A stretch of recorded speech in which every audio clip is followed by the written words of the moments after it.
O aro flamejante da esperança.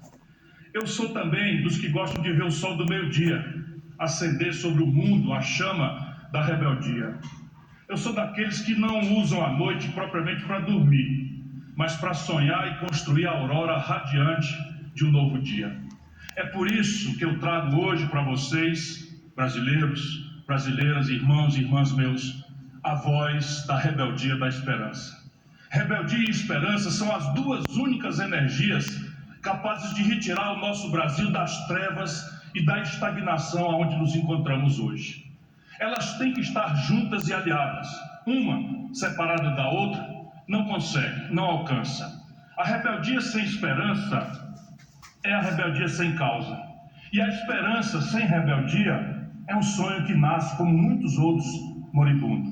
Mas quando se juntam rebeldia, esperança e um novo e generoso projeto nacional de desenvolvimento, está firmado um elo inquebrantável, uma corrente capaz de eletrizar o Brasil e levá-lo adiante.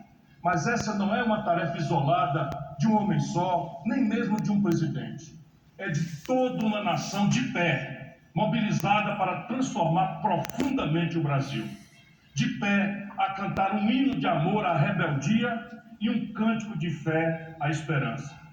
Meus irmãos e minhas irmãs, mesmo que alguns não saibam e outros tentem esconder, o nosso Brasil foi sempre rebelde e esperançoso.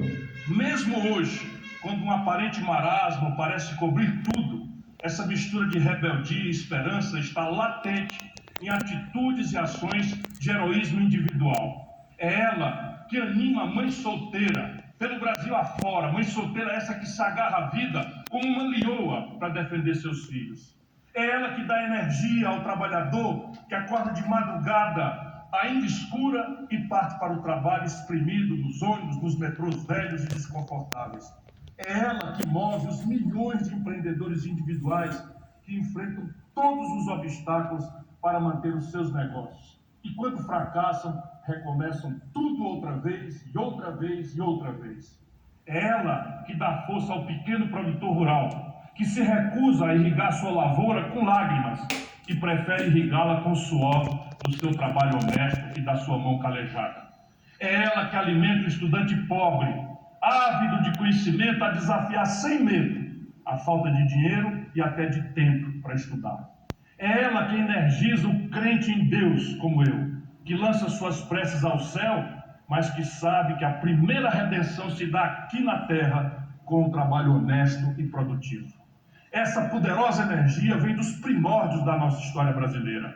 Lutamos contra diversos opressores em busca da nossa liberdade. Lutamos contra a escravidão em dezenas de rebeliões de negros brilhantes e destemidos. A esperança nos batizou mesmo antes que nascêssemos como nação. Ela foi o signo da profecia de que nessa terra nasceria uma nova civilização, de que aqui seria o laboratório do Espírito Santo, de que aqui se misturariam todas as raças e todas as culturas, dando uma nova feição de humanidade ao próprio mundo. A parte principal destas profecias ainda está por se cumprir. Só depende de nós, entretanto, fazer com que tudo isso se materialize mais rápido. Eu quero ser o presidente deste lindo povo, para juntos ajudarmos a acelerar o cumprimento destas e outras profecias generosas. Quero ajudar o Brasil a libertar-se das garras do ódio e da mediocridade paralisantes. Ajudar o Brasil a retomar o seu destino e colocá-lo no centro das decisões mundiais. Quero ser o presidente da rebeldia da esperança.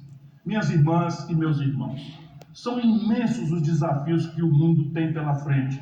Buscar novas formas de defesa ambiental, novos modelos econômicos, novas formas institucionais para a própria política, novas formas de relação de trabalho, novas tecnologias, novo modelo de relação entre as nações, além da emergente e imponderável questão sanitária, trazida pela essa pandemia, que parece longe de se acabar, embora eu ore todos os dias para que ela proteja a nação brasileira e ore também para que Deus conforte as quase 650 mil famílias e seus amigos que perdemos tanta gente, não só pela fatalidade da pandemia, mas pela irresponsabilidade dos nossos governantes. Por força dessa pandemia, inclusive, estamos fazendo essa nossa convenção de forma virtual. No Brasil, como a maioria dos nossos políticos não tem rebeldia, nem trazem esperança nenhuma, estes desafios são particularmente gigantescos. Muitos dos pretensos líderes vivem imersos em uma bolha, desculpem dizer, de picaretagem, oportunismo e ignorância, e apologia de ignorância, o que faz com que não pensem e nem formulem novas ideias.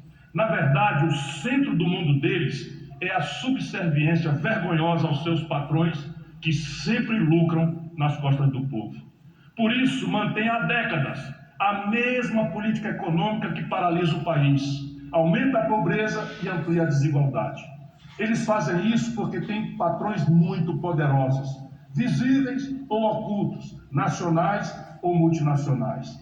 Trabalham, na verdade, para estes sanguessugas e não para o povo batalhador. Eu quero dizer com todos os S's e R's, eu sou bem diferente deles. Meu patrão é o povo e minha pátria, minha única patroa. Meus irmãos e minhas irmãs, nunca vou me cansar de dizer que por mais de 50 anos, metade de um século, entre 1930 e 1980, nós, os brasileiros, fomos o país que mais cresceu no mundo. E nunca vou me cansar de dizer que depois disso, viemos em progressivo declínio até que sobreveio a estagnação dos últimos 10 anos. Paramos no tempo e no espaço. Enquanto boa parte do mundo avançava, nós começamos a andar para trás.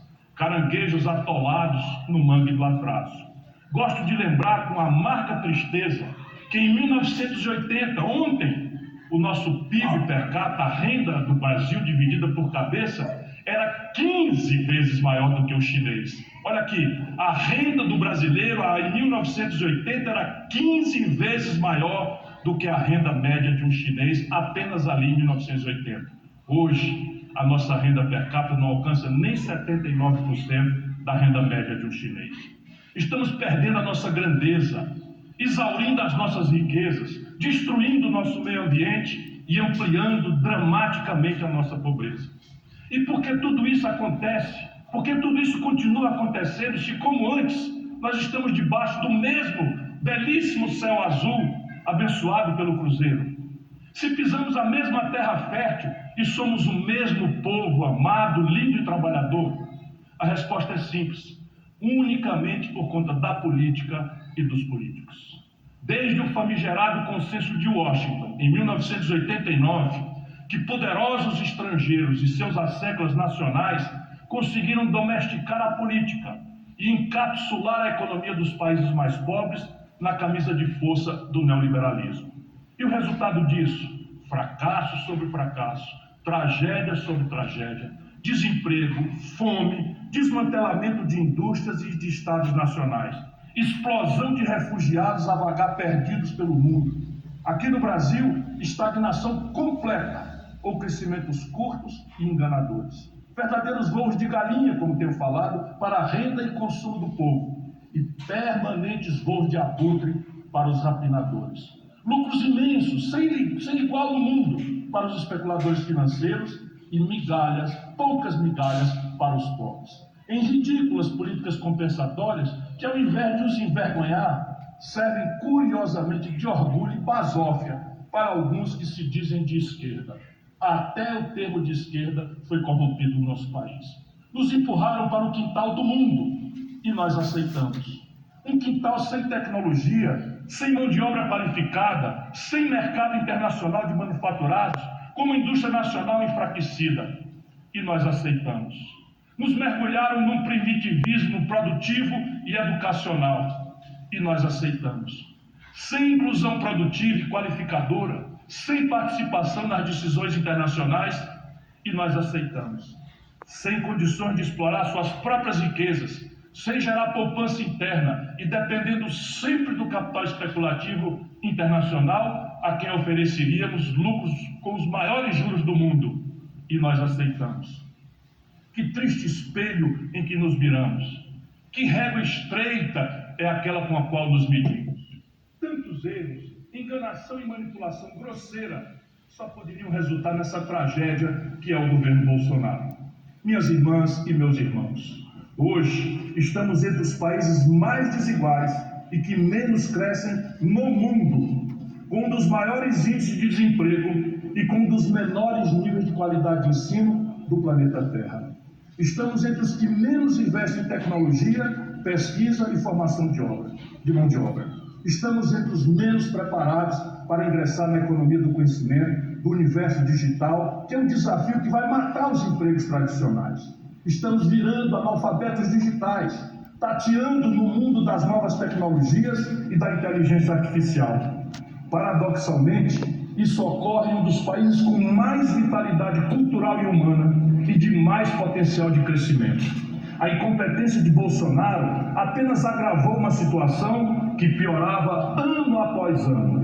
E a pandemia em si mesmo e em sua má gestão, como já falei, apenas sacudiu instrumentos, políticas e instituições já carcomidas por décadas.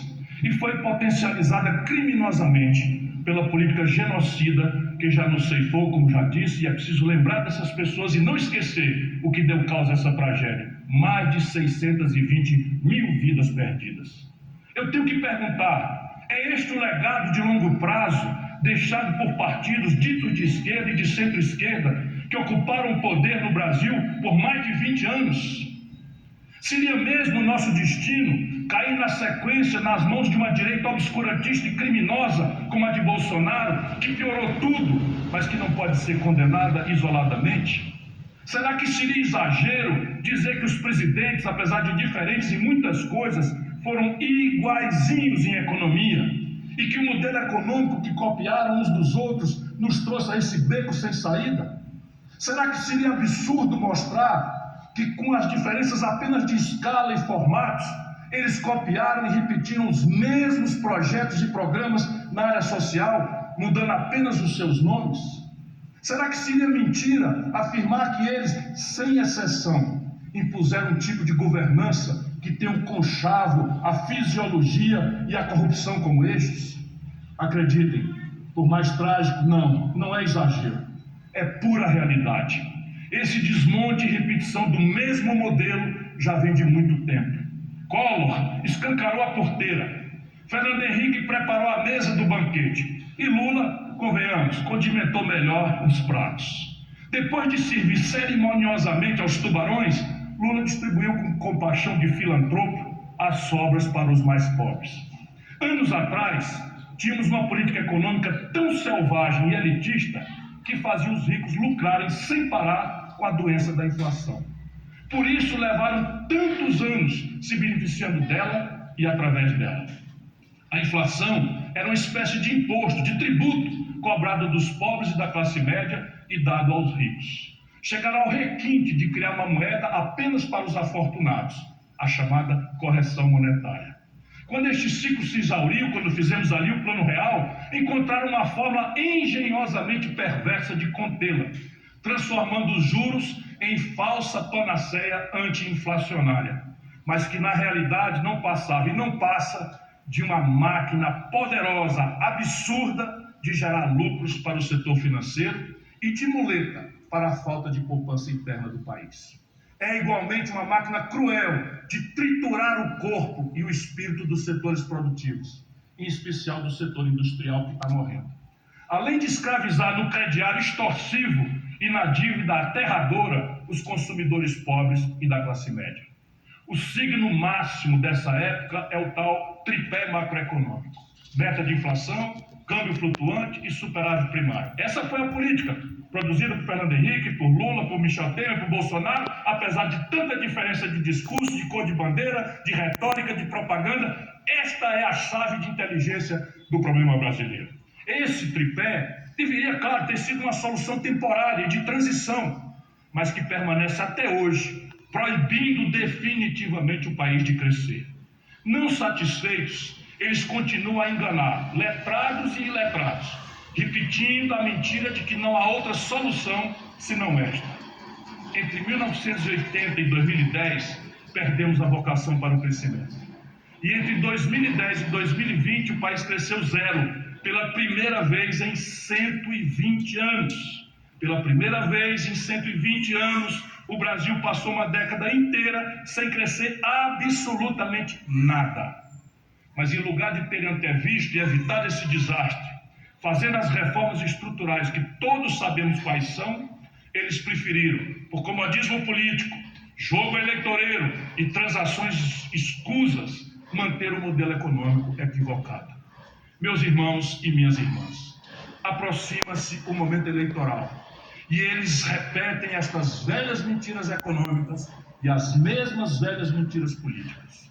Mais uma vez querem anestesiar os brasileiros, dizendo que é melhor eleger quem vender uma falsa paz e amor, do que alguém que desafie e proponha mudanças profundas nesse modelo que nos aprisiona. Dizem que se mexermos no que aí está, virá o caos, quando na verdade o caos ou já está aí, ou virá se deixarmos tudo, obviamente, caminhar no rumo que eles traçaram. A formulazinha hipócrita da falsa paz e amor é a mais descarada forma de servidão e corrupção que já inventaram. Quem primeiro importou isso para o Brasil foi Fernando Henrique. E depois Lula o imitou de forma ostensiva e desavergonhada. Seus sucessores foram tropeçando na mediocridade repetitiva e monótona, até que os erros acumulados e a manipulação grosseira levaram a maioria do povo brasileiro, dos nossos irmãos e irmãs brasileiros, do nosso povo, a votar enganados neste louco farsante que aí está. Repito, por mais que tivessem personalidades e estilos diferentes, todos esses presidentes repetiram e querem continuar repetindo a mesma história. O mesmo modelo econômico e a mesma governança política centrada, apoiada no conchavo e na corrupção. Enquanto isso, nosso povo sofre nas favelas e a classe trabalhadora vê seus direitos subtraídos, como ocorreu com a famigerada reforma trabalhista do governo Temer, que, como venho dizendo, não agora, mas há 4 anos, desde a data do debate, que precisa ser essa reforma revista e melhorada. Porque essa revisão tem que ser feita de maneira inteligente e sem submissão à pressão de nenhum dos lados. Não pode servir para ampliar a informalidade e a precarização nem do trabalho, nem para destruir os sindicatos, entidades fundamentais para o equilíbrio da relação entre o capital e o trabalho. Tampouco, entretanto, pode essa revisão servir de cessão a ativismos desenfreados de corporações ou mesmo fechar os olhos para as novas realidades dos mercados mundial e nacional e pelas práticas que exigem flexibilidade neste mundo digital desafiador que temos que debater no Brasil. A confusão entre o público e o privado é um dos traços mais arraigados e onipresentes na vida brasileira. Isso vem de muito tempo, passando de presidente a presidente até chegar ao famigerado Jair Bolsonaro. Todos lançaram seus juramentos e compromissos no fogo da volúpia e aliaram-se ao que havia e há de mais sórdido na política. Mentiram e mentem, dizendo que esta é a única forma que se tem para governar. Na verdade, é o triste refúgio dos que governam de costas para o povo, sem ouvi-lo e sem buscar o seu apoio consciente, lúcido, organizado, porém permanente. Alguns vendem agora uma falsa versão de União Nacional, cujas pontas do iceberg são as manobras feitas para substituir a vontade do eleitor por acordos de cúpula. Essa é a jogada. Acertar Chico com Mané e Maria, pouco interessa as ideias, as propostas, os acordos, tem que fazer tudo para que o povo não participe da discussão do seu próprio destino. As uniões nacionais são lindas, históricas, quando feitas em torno de projetos precisos, transparentes e corretos, e profundamente desastrosas na história da humanidade, quando feitas em torno de conchavos, de acordos de poder pelo poder, ou de ideias românticas e memória afetiva supostamente generosas, mas insinceras e comprometidas em suas origens e essência. Na história do mundo, algumas uniões nacionais feitas às pressas contra o inimigo comum confundiram a percepção correta dos personagens. Era fácil enxergar o inimigo a combater, mas difícil, porém, de distinguir o projeto e o melhor aliado a se aproximar. Minhas irmãs e meus irmãos, desculpe se estou sendo um pouco extenso, mas esse é um documento de honra que eu quero assinar com o povo brasileiro nessa hora em que meu partido traz às minhas mãos e peço a Deus que eu tenha a altura e capacidade de estar à altura dos que me antecederam na construção deste projeto de Brasil. Nós sabemos bem quais são os inimigos a combater. Eles são a pobreza, a violência, a fome, a desigualdade, o desemprego, o subemprego, o baixo salário, a péssima educação, a saúde precária, o baixo crescimento, a desindustrialização, a corrupção, o racismo, a opressão da mulher e a destruição das pessoas e do meio ambiente. Não são pequenos nem pouco poderosos esses inimigos. Porém, nós sabemos quais as armas que devemos empunhar. A principal e indispensável e a mais abrangente delas é um moderno e participativo projeto nacional de desenvolvimento, que se preocupe de privilegiar a produção no lugar da especulação, que se preocupe em gerar bons empregos, que estruture um cenário macroeconômico favorável a quem produz e a quem trabalha, que modifique a política de juros altos, a estrutura tributária distorcida, a péssima qualidade do gasto público e que amplie os investimentos nas áreas de educação e da ciência e tecnologia. Ou seja, um projeto que desmonte o tal tripé macroeconômico e coloque de pé uma economia dinâmica e moderna, com inflação controlada, sem desequilíbrios e sem déficit fiscal. Quem está dizendo isso aqui, que isso é possível, não é nenhum viajante de Marte. Sou eu, uma pessoa que já foi prefeito de uma capital, governador de um estado, ministro da Fazenda, responsável por tanger a economia do Brasil e que não tem um dia sequer de déficit e que trabalhou com a inflação controlada e proporcionou grandes obras e grandes projetos. Eu sei muito bem da importância de um país viver sem inflação e com equilíbrio nas suas contas. E sei como fazê-lo. Eu sei da importância do equilíbrio fiscal para se ter juros menores de forma consistente e sustentável. E, em consequência, diminuir as despesas do governo, abrindo mais espaço para financiar o crescimento e melhorar a qualidade dos serviços públicos. Mas sei também que é possível conseguir esse equilíbrio sem sacrificar os mais pobres, como estão fazendo hoje, nem levar o país para a estagnação e o atraso e o desastre final, como estão produzindo hoje. Precisamos fazê-lo não para agradar banqueiros ou especuladores, mas exatamente para não ficarmos sob o seu jugo, a sua tutela. Quem tem as contas em ordem não precisa estar se humilhando para a agiota. É simples de entender se nós deixarmos que o debate aconteça no nosso país. Um caminho errado para conseguir isso é através de uma política burra e draconiana, só experimentada entre nós brasileiros, nunca mencionada na literatura, nem em país nenhum sério do mundo, pelo menos com status constitucional, o tal famigerado teto de gastos de Temer, que deixa de fora a principal e mais extorsiva despesa, os juros, e aprisiona o investimento público em uma camisa de força. Esse tal teto de gastos é a maior fraude já cometida contra o povo brasileiro. Ele só controla os investimentos que beneficiam o povo e deixa totalmente livre a despesa financeira. Isso é um roubo, uma vergonha, uma insensatez. O orçamento da União, tomem nota, meus amigos, o orçamento da União é de 4,8 trilhões de reais, 4 trilhões e 800 bilhões de reais.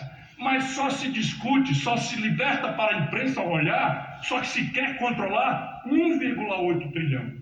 Ou seja, de 4,8 trilhões, 1,8 trilhão é aquilo sobre o que quer se fazer toda a draconiana austeridade de Araque com que se sustenta o tal teto de gasto. Esse 1,8 trilhão é o dinheiro da saúde, da educação, da infraestrutura, etc. e tudo mais que interessa ao povo. Já os 3 trilhões de despesas com juros, amortização e renegociações correm soltos para a mão dos banqueiros e dos seus auxiliares.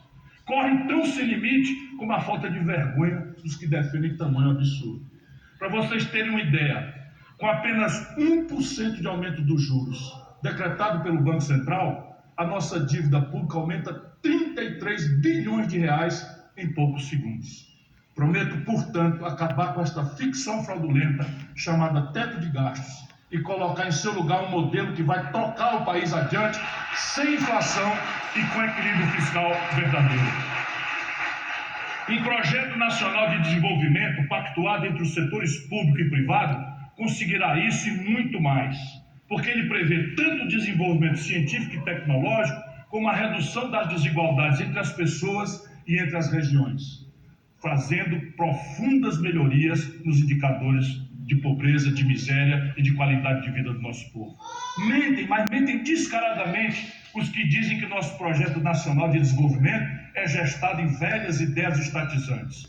O Estado que nós idealizamos não é o Leviatã opressor. Ao contrário, ele é pensado como elo de uma parceria democrática, moderna, digital, entre os setores público e privado, capaz de reorientar a gestão pública para que ele ajude a alcançar as metas conjuntamente traçadas e pactuadas pelos dois setores. Um setor público que seja um ente dinâmico e moderno, que atue de forma matricial, monitorando e cobrando resultados e premiando o bom desempenho. É este, aliás, só não querem ver aqueles que não querem que o povo brasileiro saiba da verdade que está acontecendo no mundo. É este o caminho que nós estamos propondo, que estão trilhando as principais economias capitalistas do mundo, tanto mais agora como reação às sequelas da pandemia. Os americanos, a Alemanha, a França criaram planos recentes para recuperar as suas indústrias e as suas posições na economia mundial, incluindo elevados gastos em infraestrutura, pesquisa e desenvolvimento e meio ambiente. Por que então ficar na contramão do mundo, como os últimos teleguiados pelas balelas do neoliberalismo? Chega dessa discussão farsante primária entre o Estado mínimo ou o Estado máximo. O que nos interessa é o Estado inteligente, é o Estado que resolva problemas, o Estado que atue junto ao setor privado e abra junto com ele as portas da economia do conhecimento. O Estado que saiba investir em setores estratégicos, geradores de futuro, mas que por serem de alto risco e de retorno lento, não atraem o interesse privado imediato. Meus irmãos e minhas irmãs, eu sei que eu estou me alongando um pouco, peço a sua paciência, mas isso é um documento, porque o Brasil pode ganhar qualquer um de nós uma eleição. Aí o Bolsonaro, sem história, sem projeto, sem realização, um verdadeiro boçal, virou presidente de uma das maiores democracias do mundo. Portanto, ganhar a eleição não é a questão é discutir as causas do problema, porque qualquer um pode ganhar a eleição, mas para mudar o Brasil é preciso criar uma corrente lúcida que faça com que o nosso povo pare de acreditar em Salvador da Pátria, Chico Manuel Maria, e discuta ideias com a sua perenidade e a sua participação no dia seguinte da eleição. Eu sou talvez o pré-candidato que mais fala de macroeconomia e o único que tem um plano delineado e publicado em forma de livro para ser discutido com a sociedade. Mas eu quero também ser o candidato que anuncia com transparência e coragem, com rebeldia e com esperança, atos práticos, concretos, para melhorar a vida das pessoas e do país.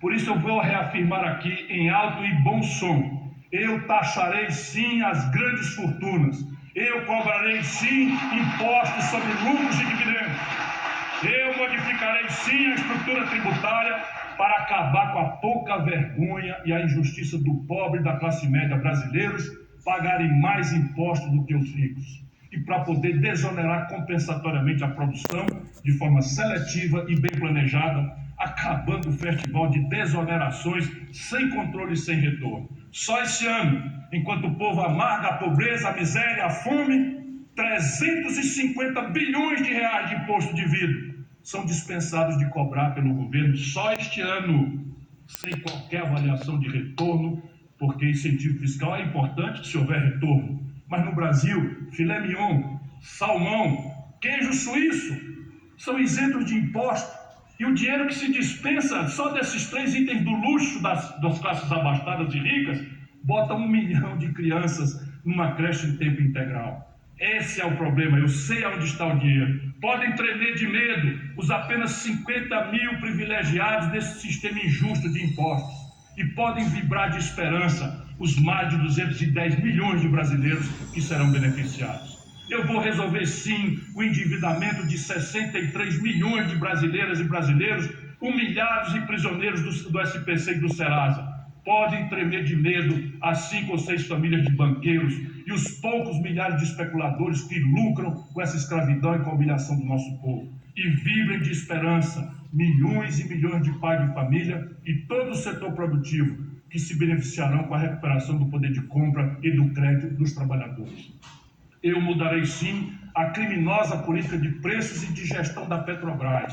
Podem tremer de medo os tubarões que dela se apossaram e querem tomá-la em definitivo dos brasileiros, mas vibrem de alegria, Milhões e milhões de compatriotas que pagarão combustível mais barato e poderão gritar de novo: o petróleo é nosso.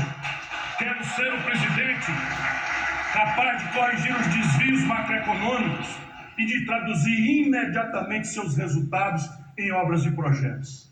Por isso faço questão de antecipar aqui, pedindo perdão a vocês por lhes abusar da paciência, mas eu faço questão de antecipar aqui algumas propostas bem concretas. Lançarei um plano emergencial que está estudado de pleno emprego para abrir 5 milhões de vagas nos 2 primeiros anos de governo.